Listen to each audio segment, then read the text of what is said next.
ओ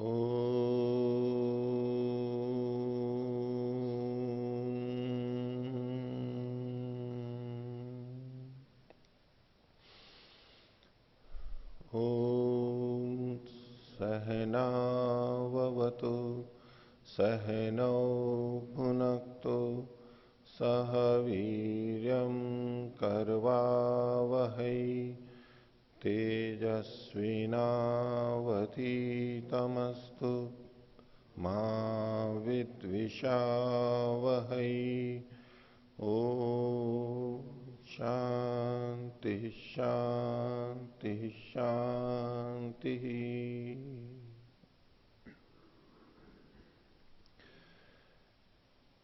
वैशेषिक दर्शन की 31वीं कक्षा, वैशेषिक दर्शन के द्वितीय अध्याय का द्वितीय आनिक चल रहा है।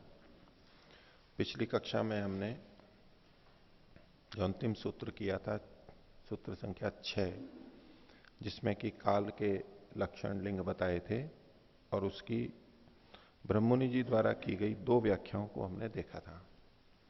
तीसरी व्याख्या को और आगे आज देखेंगे। पिछले पाठ में से किन्हीं को कुछ पूछना है तो पूछ सकते हैं।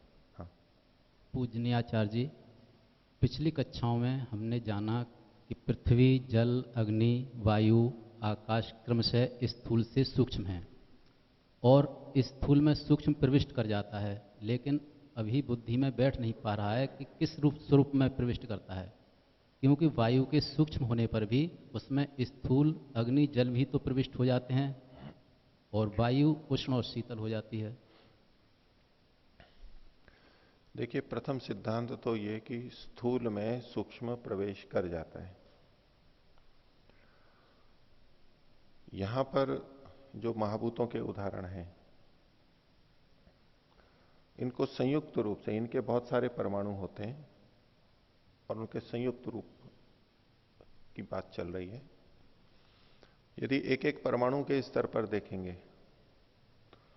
तो जो एक दूसरे में प्रवेश की बात यहां पर कही गई है, वो परमाणुओं के उस निर्माण की दृष्टि से है। और स्थूल रूप से अगर देखेंगे तो वायु के अंदर धूल भी प्रवेश हो जाती है। हम कहते हैं धूल के कण हैं, धूल के कण पार्थिव हैं, और वायु है, वायु के कण है, उसके बीच में धूल भी रहती है, धुआं भी रहता है, तापमान भी रहता है, जल भी रहता है। ये सारे उसके कण बीच में विद्यमान रहते हैं। ये जो एक दूसरे के कणों के बीच में विद्यमान रहना है, ये एक अलग तरह का है। ये अंदर अंदर ऐसे सीधे प्रवेश होना नहीं कह सकते, ये साथ में रहते हैं। और जिन गुणों की दृष्टि से कि ये ठंडे गर्म हो जाते हैं, तो कुछ गुण उसमें जाते हैं, ये ठंडे गर्म हो जाते हैं। और जो ये हम देख रहे हैं, ये पांच भौतिक चीजें हैं। 2 तरह से इसको देखना होगा। एक सूक्ष्म स्तर पर, यानी परमाणुओं के स्तर पर, जिसको आप तन्मात्रा कहें, यहां तन्मात्रा शब्द नहीं है, लेकिन सूक्ष्म भूत के स्तर पर ऐसा कह सकते हैं। परमाणु के स्तर पर एक होते हैं उनसे बनी हुई चीजें जो पांच भौतिक हैं, उनके अंदर। तो जब इन चीजों में हम देखते हैं, एक दूसरे में प्रवेश की बात देखते हैं, तो बीच के खाली स्थानों में वो जाती है, बीच के खाली स्थानों में वो प्रवेश कर जाती है अगर परमाणुओं की दृष्टि से देखें। और उनकी जो कुछ सूक्ष्म चीजें हैं वो एक दूसरे में प्रवेश कर जाती हैं, आसपास में रहती हैं, इसलिए हमें लगता है कि अंदर प्रवेश कर गए। इसके जितने भी स्थूल उदाहरण हैं, हम लौकिक उदाहरण देते हैं, बाहर के उदाहरण देते हैं। पानी के अंदर हम कहें कि वायु रहती है, पानी के अंदर हम कहें चीनी घुल जाती है, ठीक है। ये जो सारे उदाहरण हैं, इनको उस तरह से नहीं देखिए कि सूक्ष्म चीज स्थूल चीज सूक्ष्म में चली गई है। ये तो स्थान रहता है खाली, वहां पर आसपास में चली जाती है, ठीक है। पानी के अंदर अब चीनी को कहेंगे तो चीनी को यूं ठोस कहेंगे तो एक तरह से पार्थिव रूप से देखेंगे, मिट्टी घुल जाती है इत्यादि। तो ये जो हम स्थूल उदाहरण देखते हैं, कुछ कुछ चीजें यहां पर उदाहरणों में समझ में आती है, पूरी तरह नहीं समझ सकते। अब परमात्मा, आत्मा आदि सूक्ष्म चीजें इस पृथ्वी में स्थूल चीजों में कैसे रहती है, तो उदाहरण देते हैं। भाई जैसे लोहे के अंदर अग्नि प्रवेश कर जाती है, गर्म हो जाता है लोहा, लाल हो जाता है। ये सब स्थूल उदाहरण है, वास्तव में ये पूरे पूरे घटते नहीं है। तो जो आपका कहना है कि स्थूल चीज भी सूक्ष्म के अंदर हम देखते हैं कि प्रवेश कर जाती है, वो उस तरह का प्रवेश नहीं है जिस तरह की यहां जब ये कहा जाता है एक से दूसरे में प्रवेश कर जाती है। वो ऐसा है जैसे परमात्मा सूक्ष्मतम है और वो जड़ प्रकृति के परमाणुओं के अंदर भी विद्यमान है। ये प्रवेश अलग तरह का है। परमात्मा का और आत्मा का प्रवेश अलग तरह का है। बाकी जितनी चीजें हैं, वो जितने भी परमाणु हैं वो, और अंत में चल जाए तो सत्वर स्तंभ, इन सब में जिनकी स्थूलता समान है वो एक दूसरे में प्रवेश नहीं करते। सूक्ष्मता भी जिनमें समान है वो एक दूसरे में प्रवेश नहीं कर पाएंगे तत्व के स्तर पर। अब यहां पर यूं जो स्थूल चीजें हैं उसके अंदर, हवा के अंदर कपड़ा है, तो हम यूं कहते हैं भाई कपड़ा या पत्थर हवा में चला गया, पत्थर तो स्थूल है वो हवा में चला गया, सूक्ष्म में चला गया। ये उस तरह का प्रवेश नहीं है। पत्थर आया तो पत्थर ने आकर के हवा के कणों को हटा दिया वहां से। अब ये जो अंदर कहा जाता है ये तो उसका जो घेरा है उस घेरे के बीच में विद्यमान है। पत्थर वायु के अंदर विद्यमान है, इसका ये मतलब नहीं है कि स्थूल चीज सूक्ष्म में प्रवेश कर गई है। वो उसको हटा करके बैठती है वहां पर, उसके खाली जगहों में बैठती है। हटा के बैठेगी या उसके आसपास जो खाली जगह है वहां पर बैठेगी। तो उन उदाहरणों को हमें यहां पर नहीं लेना है। आत्मा परमात्मा का जहां बात है कि परमात्मा ऐसा सूक्ष्म है कि वो परमाणुओं के अंदर भी रहता है, सत्वर स्तंभ के अंदर भी रहता है, आत्मा के अंदर भी रहता है। और ये सारी चीजें परमात्मा के अंदर है। परमात्मा से सब चीजें स्थूल हैं, चाहे आत्मा हो, चाहे प्रकृति के परमाणु हो, सत्वर स्तंभ हो, वो सब परमात्मा में रहते हैं। परमात्मा में रहते हैं का मतलब क्या है? परमात्मा का जो क्षेत्र है उसके अंदर विद्यमान है वो, उसमें प्रवेश करना वैसा नहीं है। जिसको आप यूं कहें कि पानी का उदाहरण ले लें कि पानी में रुई का गोला गया, तो क्या कहेंगे, पानी रुई के गोले में गया या रुई का गोला पानी में गया? हालांकि ये भी स्थूल ही उदाहरण है क्योंकि खाली स्थानों में ही जाते हैं। तो पानी रुई के गोले में गया एक दृष्टि से, और दूसरी दृष्टि से रुई का गोला पानी में गया।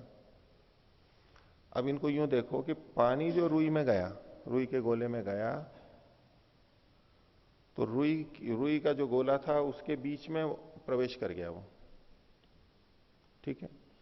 और रुई का गोला जो पानी में गया, तो रुई के गोले ने या रुई के जो रेशे हैं उन्होंने पानी को हटा करके अपनी जगह बनाई,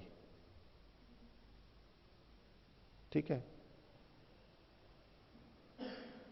रुई के तंतुओं ने, रेशों ने वो पानी के अंदर, यूं स्थूल रूप से तो लग रहा है कि पानी के अंदर चले गए वो, लेकिन जिस जिस स्थान पर वो गए वहां उन्होंने पानी को हटा करके जगह बनाई है। ऐसा नहीं कि पानी के बीच में जो जगह थी वहां पर वो चले गए, हटा करके गए वो। जबकि पानी रुई के गोले में अंदर गया, मिट्टी का ढेला या पत्थर पानी में गया तो पानी को हटा करके, कुछ पानी उसके अंदर भी आ गया और पानी तो उसके अंदर घुस गया, लेकिन वो पानी के अंदर जाते हुए भी ऐसे नहीं है गया है कि पानी के अंदर यूं घुस गया हो, जाके उसने हटाया है। तो अंदर का कथन दोनों तरह से हम कह सकते हैं। तो परमात्मा तो हमारे अंदर भी विद्यमान है, सब वस्तुओं के अंदर, उसकी सूक्ष्मता अलग तरह की है, अंदर प्रवेश होने की सूक्ष्मता के कारण से। और बाकी चीजें परमात्मा के अंदर है, चूंकि परमात्मा व्यापक है इसलिए वो उसके अंदर है, उसमें समावेश है। यदि परमात्मा हमारे अंदर, प्रकृति के अंदर प्रवेश नहीं कर पाता तो ये वस्तुएं भी वहां पर नहीं होती। तो ये सामान्य कथन तो ठीक है ही कि सूक्ष्म चीज स्थूल में प्रवेश कर जाती है उतने में। और कुछ बोल। ओम।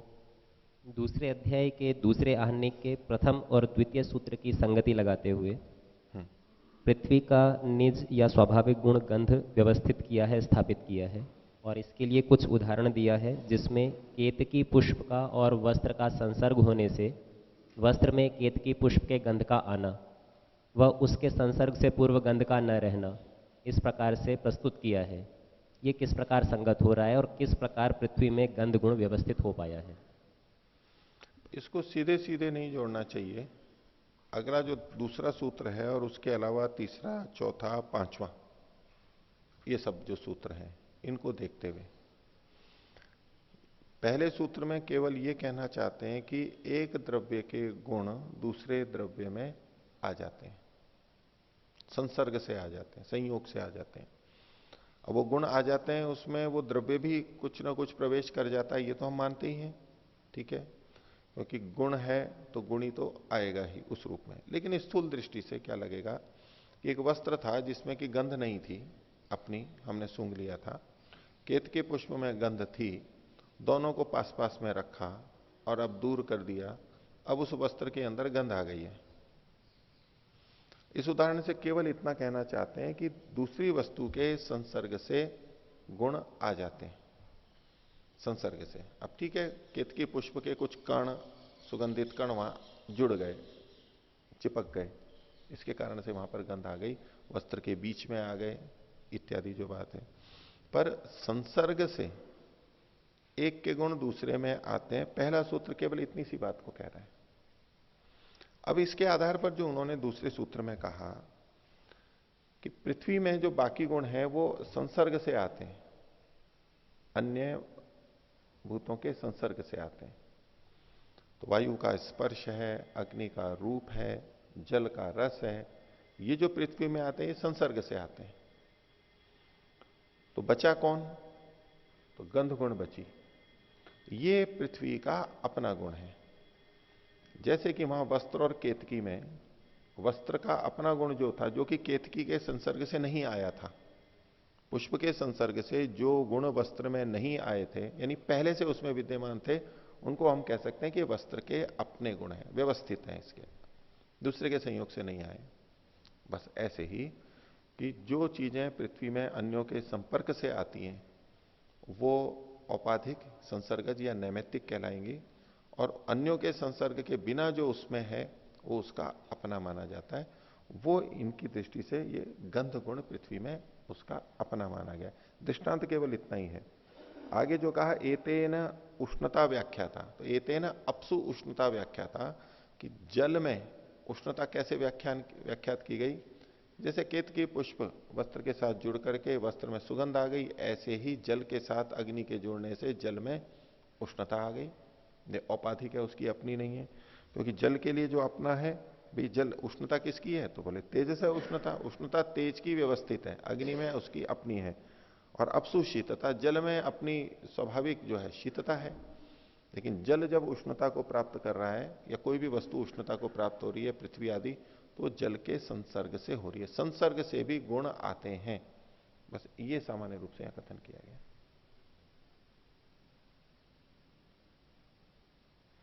और कोई? ओ जी, पृष्ठ संख्या 30 पर सूत्र 2 के भाष्य में नीचे से तीसरी पंक्ति में अत्र अपसु रसो व्यवस्थितः कहा, और इसी पृष्ठ पर 5वें सूत्र में कहा अपसु शीतता। तो इसमें जल में दो निज गुण लग रहे हैं, एक रस और एक शीतता। तो एक ही द्रव्य के दो निज या अधिक हो सकते हैं। एक वस्तु में अनेक गुण हो सकते हैं, अपने भी हो सकते हैं, दूसरे के भी अनेक आ सकते हैं और उसके अपने भी अनेक हो सकते हैं। ऐसा कोई नियम नहीं है कि जो व्यवस्थित किया गया है तो वो एक ही गुण होना चाहिए। हाँ, शब्द स्पर्श रूप रस गंध, और शब्द को आप छोड़ भी दीजिए, बाकी जो चार हैं उनकी दृष्टि से, इंद्रिय ग्राह्य जो चार मुख्य विषय हैं, इनकी दृष्टि से देखें तो एक एक कहेंगे। लेकिन इसके साथ साथ अन्य चीजें भी हैं, गुरुत्व है, लघुत्व है, और संख्या, परिमाण, पृथकत्व, संयोग, विभाग, ये सब चीजें भी जो हम लेंगे तो ये तो उस वस्तु में अपने अपने हैं ही। किसी अन्य वस्तु के संयोग से उसमें प्रवेश हुए हैं ये गुण, ऐसा नहीं कह सकते, उनके अपने हैं। ठीक है, कुछ गुण सापेक्ष हैं, अन्य की अपेक्षा से परत्व आदि होते हैं, लेकिन संख्या, परिमाण आदि उसके अपने होते हैं। तो किसी वस्तु में अपने अनेक गुण हो सकते हैं, एक गुण है ऐसा नहीं है।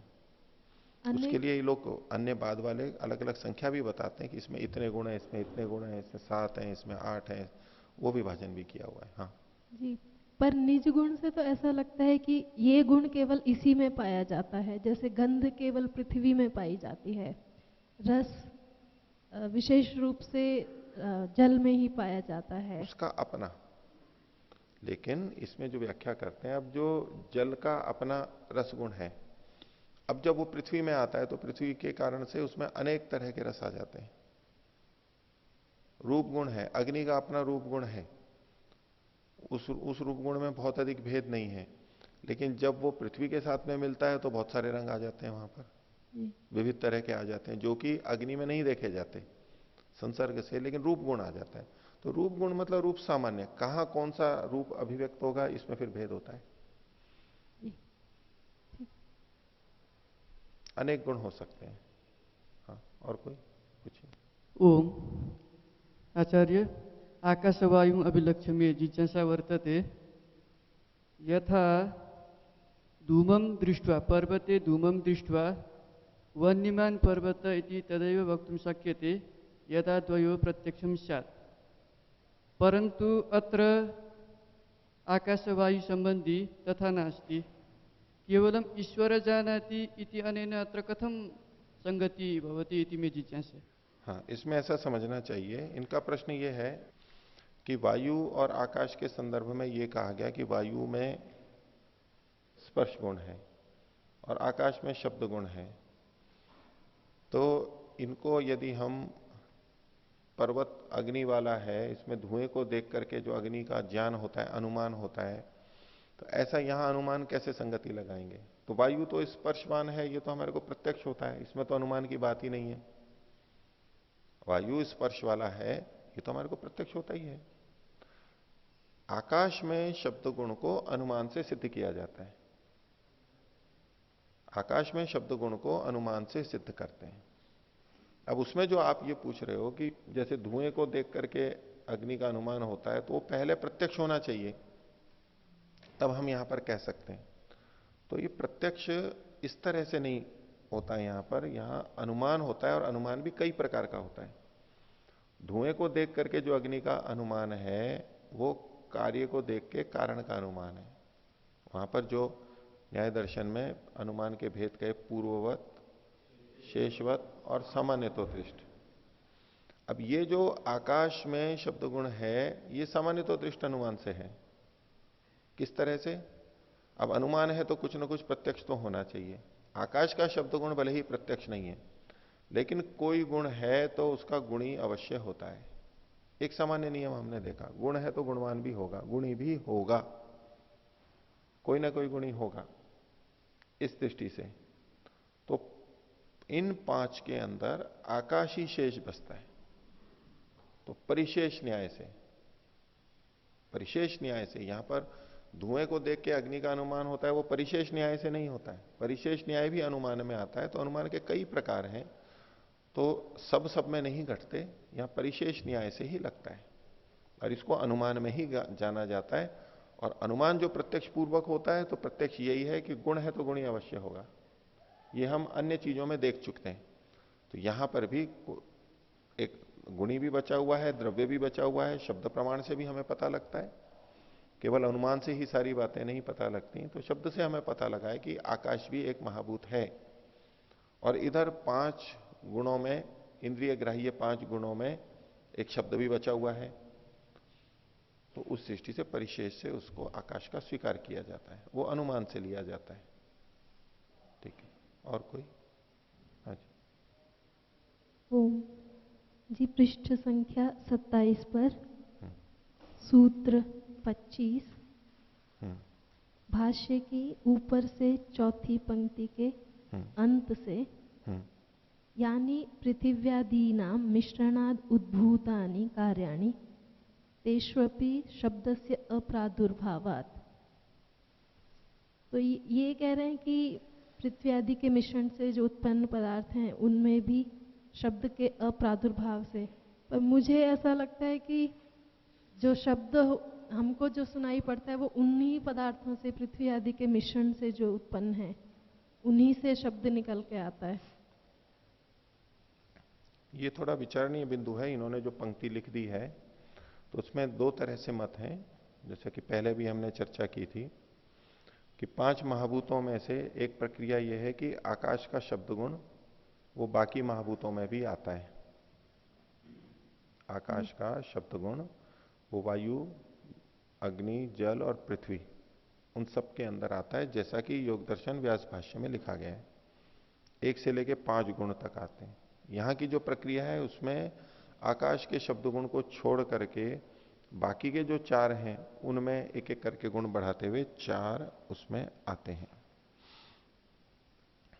तो यहां जो इन्होंने लिखा है कि पृथ्वी और पृथ्वी से बनी हुई जो चीजें हैं उनमें शब्द का अप्रादुर्भाव देखने से, तो ठीक है, ऐसे तो हमारे को हम संयोग करते हैं, ये सब जो होता है इसे स्वीकार करते ही हैं, संयोग से शब्द उत्पन्न हुआ तो उस रूप में वो वहां कारण तो बनते हैं, लेकिन उसको ये नहीं कहते कि वो शब्द वहां से निकल करके आया है, उन वस्तुओं में से निकल करके आया, ऐसा नहीं मानते।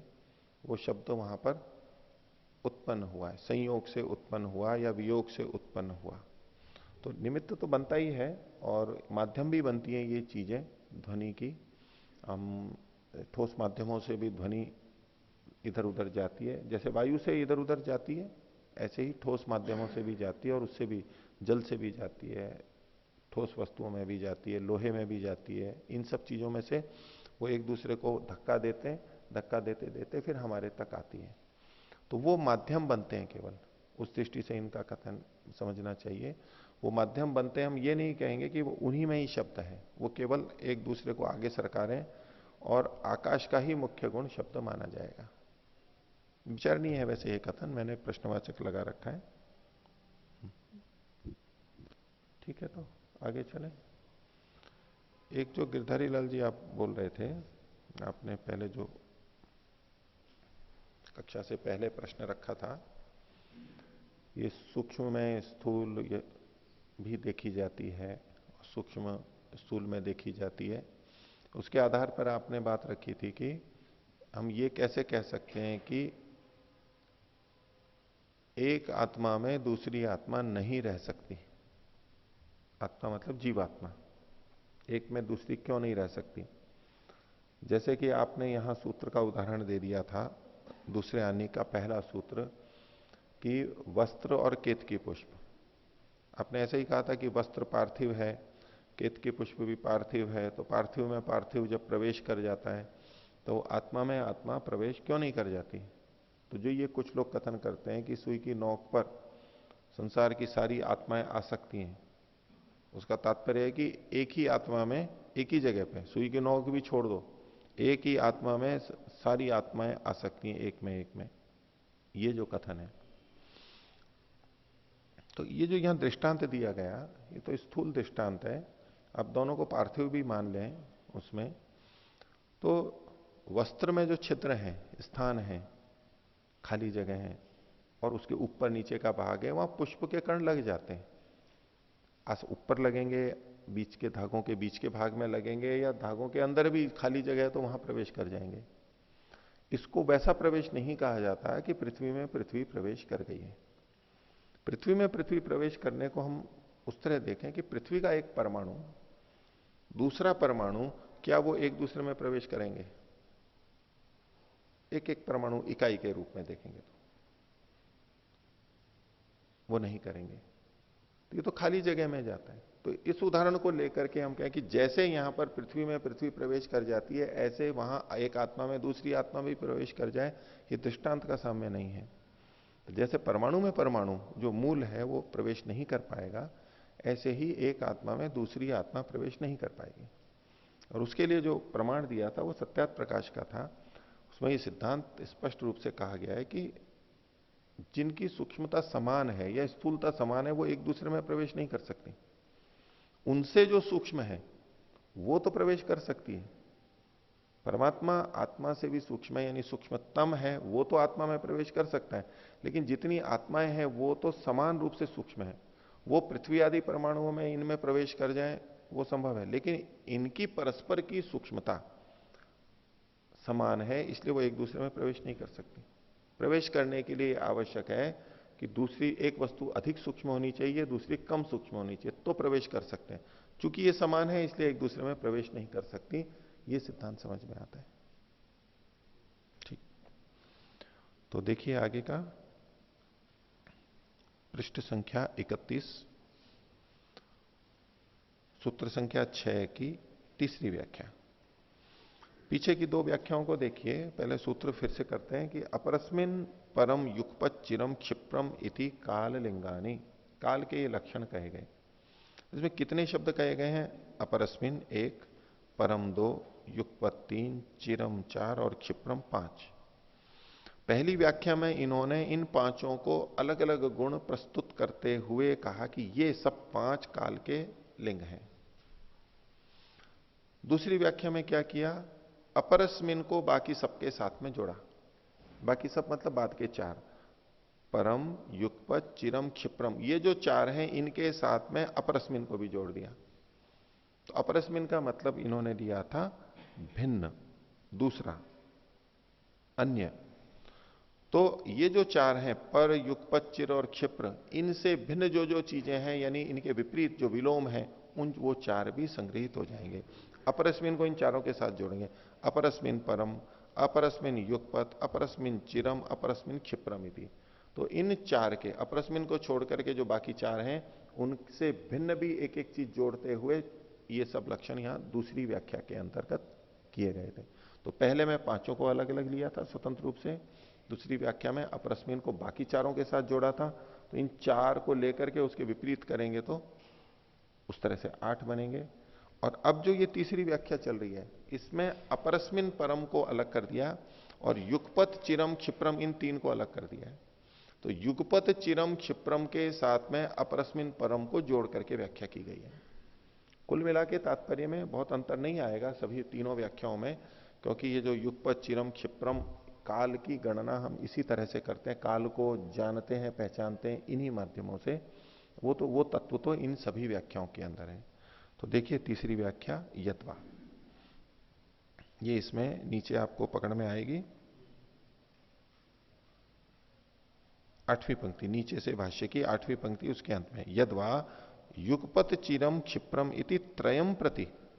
अब 5 में से 3 को लिया, युगपत, चिरम, क्षिप्रम, इन 3 के प्रति अपरस्मिन परम वचनम अभिसंबध्यते। अपरस्मिन परम, ये जो 2 शुरू वाले हैं ये इन तीनों के साथ में जुड़ेंगे, यानी 2 वर्गीकरण कर दिए। युगपत, चिरम, क्षिप्रम को अलग कर दिया और अपरस्मिन परम को अलग कर दिया, और अपरस्मिन परम को इन तीनों के साथ में जोड़ा गया है। तो इससे कैसे अर्थ निकलेगा उसको बताते हैं। तत्र अपरो अन्यार्थको भिन्नार्थको वा परो अनन्यार्थका इति। अब ये जो अपरस्मिन और परम 2 शब्द हैं इनका अर्थ खोल रहे हैं कि तत्र अपरह, दूसरा, ये जो अपरस्मिन में जो अपर शब्द ही है अपरह, यह अन्य अर्थ का, भिन्न अर्थ वाला है, अन्य अर्थ वाला है। अन्यार्थ का, इसी को खोल दिया भिन्नार्थ को, हुआ उससे भिन्न, जो गुण कहा गया है उससे भिन्न। जैसे कि यहां पर युगपत, चिरम और क्षिप्रम, ये 3 गुण कहे गए हैं, काल के लिंग कहे गए, तो इनसे जो भिन्न है, इनसे जो अन्य है, इनसे जो विलोम है, उसका ग्रहण होगा अपरस्मिन से। युगपत से भिन्न जो है, चिर से जो भिन्न है, क्षिप्र से जो भिन्न है, वो 3 चीजें आ जाएंगी। तो अपर अन्यार्थक है, भिन्नार्थक है। भिन्नार्थको वा, यहां अल्प विराम ले लीजिए।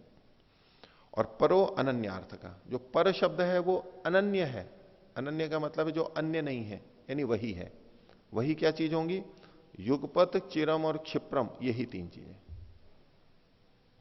युगपत, चिरम, क्षिप्रम तो पर शब्द से आएगा, यानी अनन्य अर्थ है, और अपर अर्थ आएगा इन 3 से जो भिन्न है। तो कुल मिला के 3 और 3 से भिन्न वाले करके 6 यहां पर चीजें ले ली गई हैं। इसी को खोलते हुए आगे बता रहे हैं, अपरस्मिन आश्रितम, दूसरे में जो आश्रित है, अपरस्मिन आश्रितम, अपरस्मिन आश्रितम को ही खोल रहे हैं, अन्यम अपेक्षा अन्यम, एक की, अन्य की अपेक्षा से अन्य, किसी एक की अपेक्षा से अन्य। युगपत इति क्रियाणाम सहभावेन प्रवर्तनम वर्तमानत्वम। युगपत जो कि पहला शब्द है वहां पर ऊपर सूत्र में, 3 में से पहला, तो युगपत का मतलब है क्रियाओं का साथ साथ प्रवर्तन होना। क्रियाणाम सहभावेन प्रवर्तनम, ये भी क्रिया चल रही है, उसी काल में दूसरी क्रिया भी चल रही है, उसी कार्य में काल में तीसरी क्रिया भी चल रही है। ऐसे अनेक क्रियाओं का युगपत एक साथ प्रवर्तन होना, सहभाव से, साथ साथ रहते हुए, ये भी है, ये भी है, ये भी है, इसको युगपत कहेंगे। सह रूप से साथ साथ होना इनका, सहभावे न प्रवर्तनम। प्रवर्तनम को ही इन्होंने आगे खोला है वर्तमानत्वम, यानी विद्यमान होना, एक साथ एक समय में अनेक क्रियाओं का होना। ये जो हम कथन करते हैं, जो युगपत शब्द का प्रयोग करते हैं, ये काल का लक्षण है। हम यहां काल को कह रहे हैं, ये एक ही काल में तीनों विद्यमान है, सहभाव है। और इसको अपरस्मिन करेंगे तो युगपत की जगह पे विपरीत अर्थ लेंगे अयुगपत, एक साथ ना होना। एक क्रिया आज हुई, एक क्रिया हमने आज की, एक क्रिया कभी 10 साल पहले की थी, एक क्रिया अगले दिन करेंगे, ऐसे भिन्न भिन्न भिन्न भिन्न होगा। तो अपर, अपर का अर्थ यहां पर युगपत के साथ जब जोड़ेंगे तो युगपत से भिन्न अयुगपत आ जाएगा। तो अयुगपत भी काल का लक्षण है। जब हम कहेंगे कि एक साथ नहीं हो रही है, इसका मतलब है हम काल को कह रहे हैं वहां पर। आगे दूसरा गुण ऊपर था चिरम, तो चिरम को खोल दिया इन्होंने, चिरम चिरंतनम, जो पहले से चला आ रहा है। चिर मतलब ऐसे देर भी होता है, जो पहले से चला आ रहा है, चिरंतन। इसी को चिरंतन को आगे खोल दिया पुराणम, जो पुराना है, पहले से चल रहा है। पुराणम इति अपरस्मिन अन्यस्मिन आश्रितम अन्यम अपेक्षे भवति। जब हम कहते हैं कि चिरम चिरंतन पुराण, पुराण ये अन्य को अपेक्षा करके कहा जाता है, किसी अन्य की अपेक्षा से कहा जाता है। अन्य की अपेक्षा से कैसे? हम कहें कि ये जो भवन है अनुसंधान भवन, कोई कहे कि ये चिरंतन है, पुराना है, तो पुराना है तो कैसे पुराना कहेंगे इसको? भाई इसके बाद में संन्यास आश्रम बना, योग मंदिर बना, गौशाला के ऊपर का भवन बना इत्यादि, जो इसके बाद के बने हैं उनकी अपेक्षा से इसमें पुराण या चिरन या चिरंतन शब्द का प्रयोग होगा, दूसरे की अपेक्षा से, यानी नवीन की अपेक्षा से होगा। तो चिरम की अपेक्षा से उल्टा होगा नवीन। और यदि इसी को सरस्वती भवन की तुलना से देखेंगे, यज्ञशाला की तुलना से देखेंगे, तो अब ये पुराण या चिरम नहीं कहा जा सकता। तो जो दूसरा है अपरस्मिन, तो यहां पर तो होगा, चिर शब्द तो पर हो जाएगा, और अपरस्मिन अपर होगा, चिर का विपरीत यानी नवीन या नया। और पिछली वाली व्याख्या में जो इन्होंने किया था इसके विपरीत, तो सत्य कहेंगे उसको। अब सत्य है मतलब शीघ्र, उसी समय, पुराण उसके विपरीत कहलाएगा। आगे तो सूत्र में तीसरा जो गुण था युगपत चिरम के बाद में क्षिप्रम, उसको कह रहे हैं क्षिप्रम अपि अन्यम विलंबम आश्रित्य। क्षिप्र भी जो है अन्य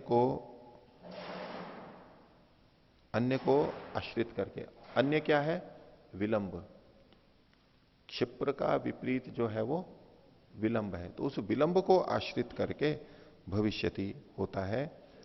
भविष्यति एवं कालत्रय व्यवहारा कालस्य लक्षणानि। इस प्रकार काल के 3 प्रकार के व्यवहार ये काल के लक्षण है। काल के 3 व्यवहार काल के लक्षण है। पहली व्याख्या में 5 लक्षण, दूसरी व्याख्या में 4, या 4 का विपरीत करेंगे तो 8, दुगना करेंगे तो, और तीसरी व्याख्या में 3 और उसको विपरीत कर देंगे तो 6। मुख्य जो सूत्र में कहेंगे वो 3 लेंगे। शंकर मिश्रादि भी संदिग्धार्थ कृतो अन्यथा ही व्याख्यातम सूत्रम। तो शंकर मिश्रादि ने इसका संदिग्ध अर्थ किया, यानी संशय वाला अर्थ किया है, और भिन्न ढंग से व्याख्या की है, केवल इन्होंने संकेत किया है।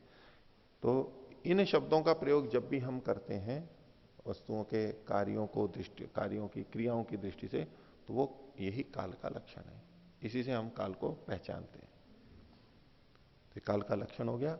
अब इसके आगे चलते हैं 7वां सूत्र, द्रव्यत्व नित्यत्व वायुना व्याख्याते हैं। काल का द्रव्यत्व और नित्यत्व वो वायु के साथ साथ वायु की तरह से हमने व्याख्यात कर दिया, या वायु की तरह से समझ लेना चाहिए। जिस तरह से पीछे इन्होंने वायु का द्रव्यत्व सिद्ध किया था, वायु का नित्यत्व सिद्ध किया था, बस उसी शैली से काल का भी द्रव्यत्व और नित्यत्व समझ लेना चाहिए। उसको भाष्यकार ने खोल के बताया। कालस्य द्रव्यत्वम नित्यत्वम च वायुना तुल्यम व्याख्यातम वेदितव्यम। काल का द्रव्यत्व और नित्यत्व वायु के समान व्याख्यात समझ लेना चाहिए, उसको कह दिया गया, समझा दिया गया।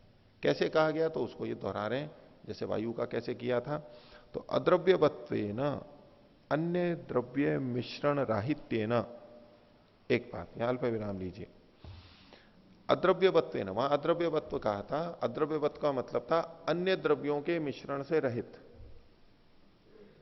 पृथ्वी के अंदर तो पीछे के जल, अग्नि और वायु का मिश्रण स्वीकार किया था, लेकिन वायु में किसी और का मिश्रण स्वीकार नहीं किया था। तो अद्रव्य वाला होने से, अन्य द्रव्य वाला ना होने से, यानी अन्य द्रव्यों के मिश्रण से रहित होने से, तो काल भी अन्य द्रव्यों के मिश्रण से रहित है इस रूप में। दूसरा तथा करके कहते हैं, तथा क्रियावत्वेन गुणवत्वेन च विज्ञेयम कालस्य द्रव्यत्व।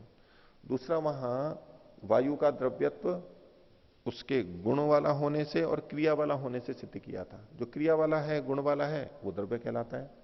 तो इसी प्रकार काल भी क्रिया और गुण वाला होने से द्रव्य है। कैसे है उसको ये आगे बता रहे हैं। कालस्य क्रियावत्वम, काल का क्रियापन, क्रिया वाला होना कैसे, उत्पादनादि क्रिया व्यापार आश्रयत्वात्। तो काल का द्रव्यत्व सिद्ध करने के लिए एक हेतु यह है कि काल क्रिया वाला है। क्रिया वाला कैसे है उसको इस दूसरी पंक्ति में बता रहे हैं। कालस्य क्रियावत्वम, काल का क्रिया वाला होना वो कैसे है कि उत्पादन आदि क्रिया व्यापार आश्रयत्वात्। उत्पादन आदि जो क्रिया के व्यापार हैं, क्रिया तो एक सामान्य शब्द हो गया, उसमें उत्पादन, कोई वस्तु बन रही है तो वहां पर भी क्रिया है, बिना क्रिया के वो बन ही नहीं सकती है। तो उत्पादन भी, जैसे उत्पत्ति, स्थिति, प्रलय, इनको भी क्रिया के रूप में गिनाया जाता है। तो यहां पर उत्पादन आदि क्रियाओं के क्रियाओं का जो व्यापार है, वहां गतिविधियां हैं, उसका आश्रय काल है, इसलिए काल भी क्रिया वाला है।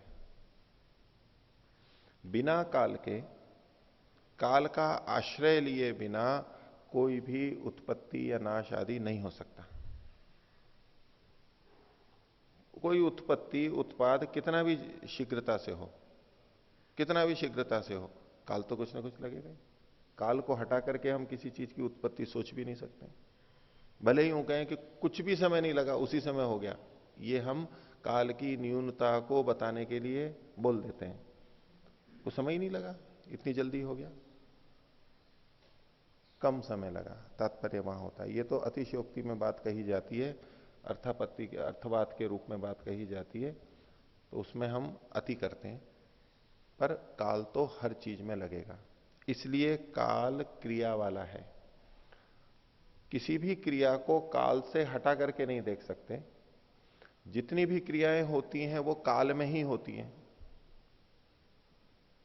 काल के अंदर ही होती हैं, काल से बाहर कोई क्रिया नहीं होगी।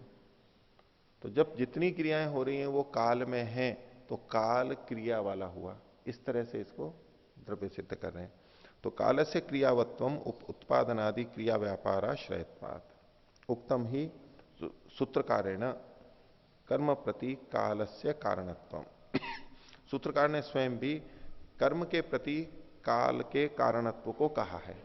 कर्म मतलब क्रिया के प्रति, क्रिया के प्रति काल के कारणत्व को कहा है। तो कारणेन कालः, काल जो है वो कारण के की जो सूची है उसमें काल भी विद्यमान रहता है। तो क्रियावत्व होने से इसका द्रव्यत्व है।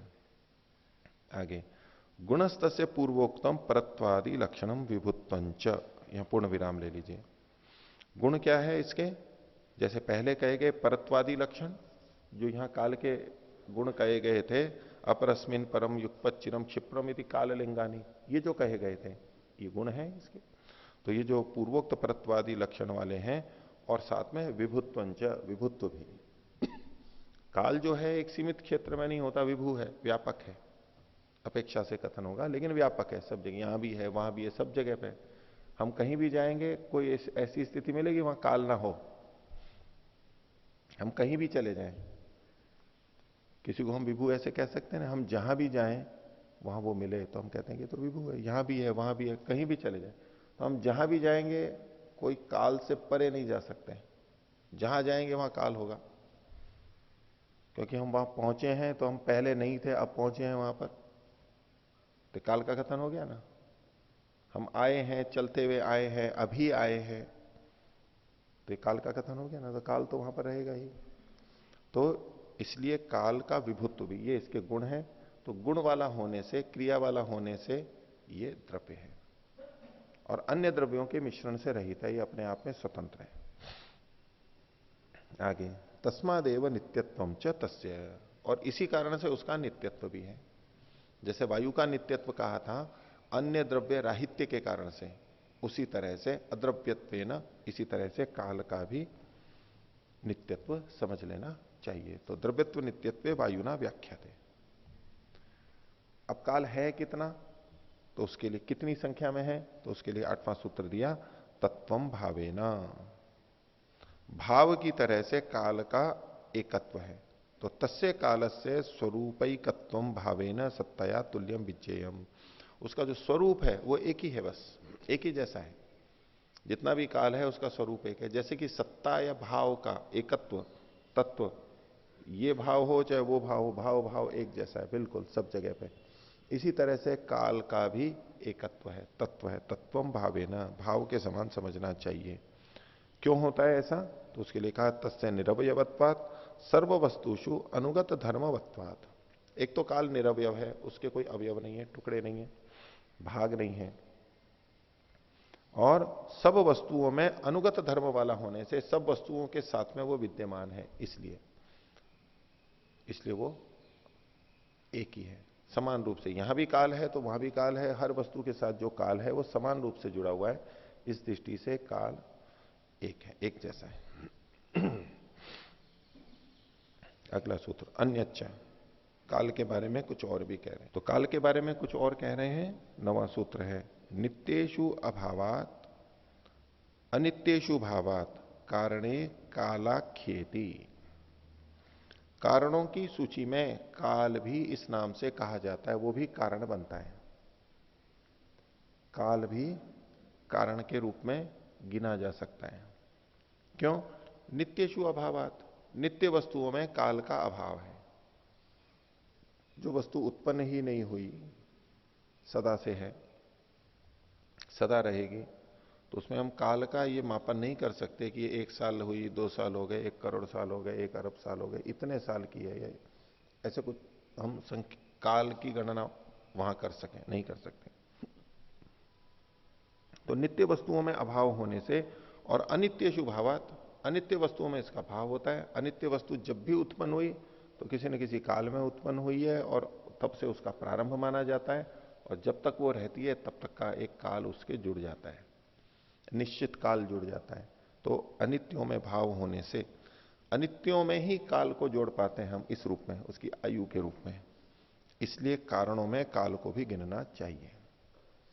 अब इसमें जो पहला वाला भाग है कि नित्येषु अभावात, नित्य वस्तुओं में काल का अभाव होने से, ये एक विचार की बात है।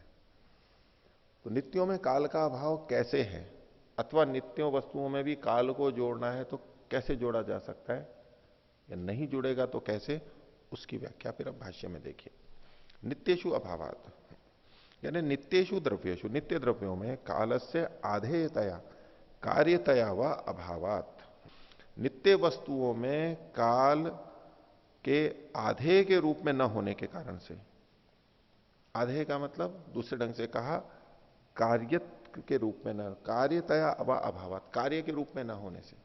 इसको यूं समझिए, उन्होंने वैसे उदाहरण भी दिया है कि नित्य वस्तुओं से काल की उत्पत्ति नहीं होती है। आधार और आधे, ये 2 शब्द हैं।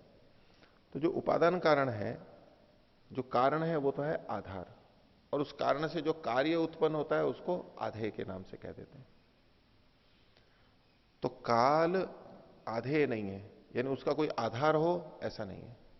इसको दूसरे शब्दों में कहा कार्यतया व अभावात। यूं समझो कि काल को कार्य के रूप में हम प्रस्तुत नहीं कर सकते कि इस काल का कारण ये है, इस वस्तु के कारण से ये काल उत्पन्न हुआ है, ऐसा नहीं कह सकते।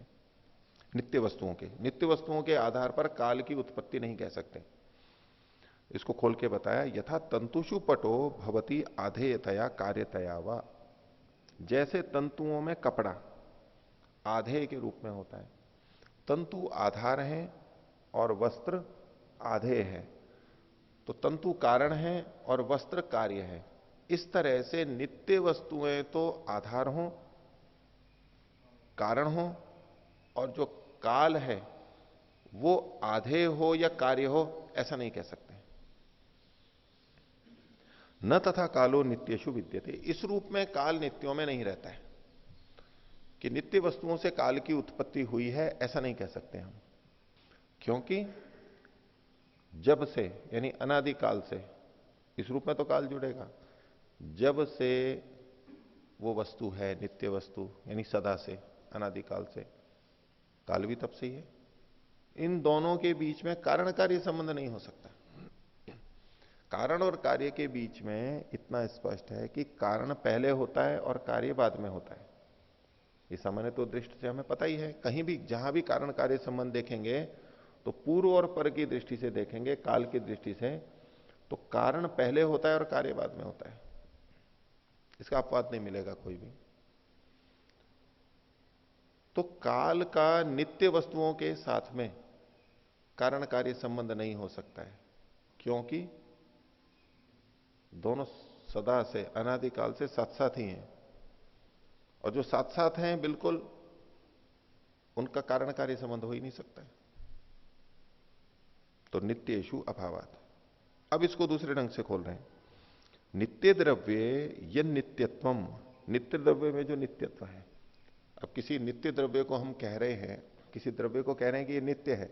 अभी नित्य किस दृष्टि से कह रहे हैं हम? एक काली तो बोल रहे हैं वहां पर। इसका आरंभ नहीं है, इसका अंत नहीं है। तो नित्य वस्तुओं में जो ये नित्यत्व है, नित्य द्रव्य यन नित्यत्वम तदपि कालम अपेक्षैव भवति। ये जो नित्यत्व का कथन कर रहे हैं, ये काल की अपेक्षा से ही कथन होता है। नित्य वस्तु को नित्य कहना काल के आधार पर ही होता है। अगर हम काल को नहीं मानते हैं तो नित्य वस्तु को नित्य भी नहीं कह सकते, नित्य शब्द का प्रयोग ही नहीं होगा। कालो यावद अधिको नित्य द्रव्यमपि तावद अधिकम तस्मात् नित्येषु द्रव्येषु। पीछे देखिए इतना ही, कालो यावद अधिको, काल जितने समय से है। अब काल की भी अवधि होगी ना, अवधि मतलब भी काल ही होता है, सीमा। तो काल कब से है? काल कब से है? उसकी अवधि सीमा क्या है? बोले जब से काल है। कालो यावद अधिको नित्य द्रव्य में भी तावद अवधिकम। नित्य द्रव्य भी तब से ही है, जब से काल है तब से ही नित्य द्रव्य, जब से नित्य द्रव्य है तब से ही काल है। इन वाक्यों का ये अर्थ नहीं समझना कि जब से है यानी कभी ना कभी से तो प्रारंभ है उसका, ये मतलब नहीं है। अनादि ही है, कभी से नहीं है। वो कभी से नहीं है इसी को कहा जा रहा है कि जब से है। वो अवधि नहीं बताई, सीमा नहीं कही जा रही है, क्योंकि वाक्य को पकड़ के कहने लगे कि नहीं आपने कहा कि जब से है, और जब से मतलब कभी ना कभी से तो शुरुआत होगी, ये मतलब नहीं है इनका ब्रह्मणि जी का। तो कालो यावद अधिको नित्य द्रव्यमपि तावद अधिकम तस्मात् नित्येषु द्रव्येषु तत् न्यूनावधिकत्वेन कालस्य अभावात्। तो नित्य द्रव्यों में न्यूनाधिक रूप से काल नहीं रह सकता। नित्य द्रव्यों में न्यूनाधिक रूप से काल नहीं रह सकता है। जितना वो है उतना ही ये है। न्यूनाधिक इसलिए हो सकता है कि कोई वस्तु, कोई घड़ा अभी उत्पन्न हुआ, 10 साल तक, 5 साल तक, 1 साल तक वो रहता है, तो काल उससे अधिक रूप में विद्यमान है। उसके पहले भी काल था, उसके बाद में भी काल था। लेकिन नित्य द्रव्यों के साथ में काल का न्यूनाधिक कुछ नहीं हो सकता है। वो जहां तो दोनों बिल्कुल उतने ही समान ही है, जितने भी हैं उतने समान हैं। तो न्यूनाधिक रूप में काल का अभाव होता है। इसलिए नित्येषु अभावात, सूत्र में जो नित्येषु अभावात शब्द का प्रयोग किया गया, उसकी व्याख्या है। दो व्याख्या की, क्योंकि सामान्यतः हमारे मन में ये आएगा कि नित्य वस्तु भी तो काल से जुड़ी हुई है, तो उसमें काल का अभाव कैसे कह रहे हैं, नित्य वस्तु में काल का अभाव कैसे कह रहे हैं। तो उसके दो तरह से उत्तर दिए कि नित्य द्रव्यों से काल की उत्पत्ति नहीं होती है। नित्य द्रव्य कारण हो और काल कार्य हो, यानी आधे हो, ऐसा नहीं होता है। दूसरी बात, नित्य द्रव्यों के साथ इसकी अवधि समान ही रहती है, न्यूनाधिक नहीं होती, इसलिए नित्य द्रव्यों में काल का अभाव है। या काल के अभाव का मतलब दो तरह से खोल के बताया। आगे देखिए, पुनश्च अनित्येषु भावात, अनित्य वस्तुओं में काल का भाव होता है। वो कैसे, अनित्येषु द्रव्येषु कालस्य तदाधारतया, नित्य अनित्य द्रव्यों में काल जो होता है वो उनके आधार के रूप में, तदाधारतया को ही आगे खोल दिया, कारणतया, कारण के रूप में भावात होने से घटादि नाम निर्माणे स्थितौ नाशे च कालोपि कारणत्व भजते ही, घट आदि के निर्माण में, उनकी स्थिति में और उनके नाश में काल भी कारण के रूप में होता है, किसी भी तरह कारण विद्यमान होता है, कारण स्वीकार्य। तेषाम अनित्यानाम, ये जो अनित्य द्रव्य हैं, कौन से, भूत वर्तमान भविष्य पथगामी नाम, भूत भविष्य वर्तमान इन रास्तों में चलने वाले, यानी भूत भविष्य वर्तमान में होने वाले, कालः कारणम, काल उनका कारण होता है, अतः काल इति संज्ञा कारण परा, इसलिए काल जो ये संज्ञा है वो कारण परक है, वो इन अनित्य द्रव्यों के कारण के रूप में रहता है। अन्य भाष्यकार सूत्रम सम्यक, सूत्रम न सम्यक व्याख्यातम, दूसरों ने अलग ढंग से व्याख्या की।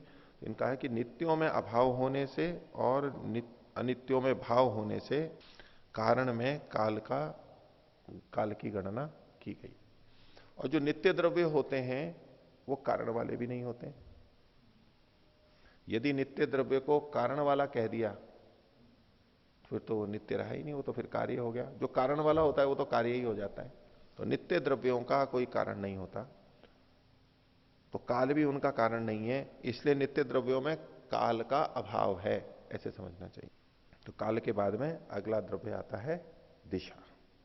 तो क्रम प्राप्ता दिक्, इसका लक्षण कहा 10वां सूत्र, इत इदम इति यतः तद्दिश्यम लिंगम, यहां इधर से इधर, इधर की यहां से वहां, इस अपेक्षा से जो ये कथन होता है ये दिशा का लक्षण है। एक की अपेक्षा से दूसरे का, स्थान की दृष्टि से जब हम कथन करते हैं तो ये दिशा का लक्षण है। तो इतः को खोल रहे हैं, इतः का मतलब है अस्मात्, अपनी तरफ से, अपने पास से। अपर अस्मात्, इसी को खोल दिया अपर भाग से, पर दूर का होता है ये अपर हो गया। अवर अस्मात्, इसी को खोल दिया अवर अस्मात्, इधर अपने पास से। खलु इदम, अब इदम शब्द को खोल रहे हैं, परम दूरम यद्वा, अपने पास से जो ये दूर है ऐसा। इसको दूसरे ढंग से कहा, इतः मतलब पूर्वस्मात्, इदम पश्चिमम दक्षिणम उत्तरम व इत्यादिकम। इतः मतलब पूर्व से, पूर्व दिशा को एक पकड़ लिया और उससे पश्चिम दक्षिण उत्तर व ये जो निर्देश किया जाता है, कल्पना की जाती है, यतः यतो भवति तत्खलु, जिसके कारण से हम ये कर पाते हैं, दिश्यम लिंगम, वो दिशा का लक्षण है। जहां जहां ये व्यवहार होता है, जिसके कारण से हम ये कह पाते हैं ये पूर्व से ये पश्चिम की तरफ है, ये जो कथन जिस आधार पर बनता है वही दिशा कहलाती है, ये दिशा का लक्षण है। और दिशा द्रव्य है या नहीं है, नित्य है या नहीं है, उसकी व्याख्या भी अगले सूत्र में ऐसे ही कर दी गई। द्रव्यत्व नित्यत्व वायुना व्याख्याते, जैसे वायु का द्रव्यत्व नित्यत्व सिद्ध किया था, जैसे काल का किया था, ऐसे ही दिशा का भी करेंगे। व्याख्या वही है। उसका द्रव्यत्व कैसे करेंगे, तो अद्रव्यवत्वेन अन्य द्रव्य मिश्रण राहित्येन, अन्य द्रव्य का इसमें मिश्रण नहीं है। क्रियावत्वेन, ये क्रिया वाला है, क्रियाया आधारत्वेन, क्रिया वाला है दिशा, इसका मतलब कैसे, क्रिया का आधार बनता है। बिना दिशा की क्रिया नहीं हो सकती, जैसे बिना काल के क्रिया नहीं हो सकती, बिना दिशा के भी नहीं हो सकती। जहां जहां क्रिया है वहां कोई ना कोई दिशा विद्यमान है। यथा शेन पूर्वस्या दिशा उड्डीय दक्षिणायाम दिशि गतः, जैसे बाज पक्षी शेन पूर्व दिशा से उड़ के दक्षिण की तरफ गया, ऐसा। गुणवत्वेन च निर्देशवत्वेन विभु गुणवत्वेन च, और जो गुण है इसके तो ये निर्देश का, निर्देश मतलब यतस्तत् इत इदम इति यतस्तत् दृश्यम लिंगम, ये जो निर्देश किया जा रहा है, यानी परत्व अपरत्व का जो निर्देश किया जा रहा है दिशाओं, इसका स्थान की दृष्टि से इस रूप में, और विभु गुण के कारण से ये दिशा भी द्रव्य है और उसकी नित्यता भी वैसे ही मानी जाएगी। जैसे वायु की नित्यता मानी थी, काल की मानी थी, इसी तरह से इसकी भी नित्यता मानी जाएगी। और दिशा होती कितनी है, कैसी है? तो 12वां सूत्र कहा तत्वम भावेना, वैसा का वैसा सूत्र है, वो एक जैसी है, भाव के समान समझ लेनी चाहिए। तत्स्वरूपम एकत्वम भावे न सत्ता या व्याख्यातम, जो भाव या सत्ता उसकी तरह से इसका एकत्व समझ लेना चाहिए। यद्यपि एकत्व है लेकिन इसके भेद भी हम व्यवहार में देखते हैं, उसका क्या कारण है वो आगे बताएंगे। तो आज का पाठ इतना ही रखते हैं। प्रणव ध्वनि।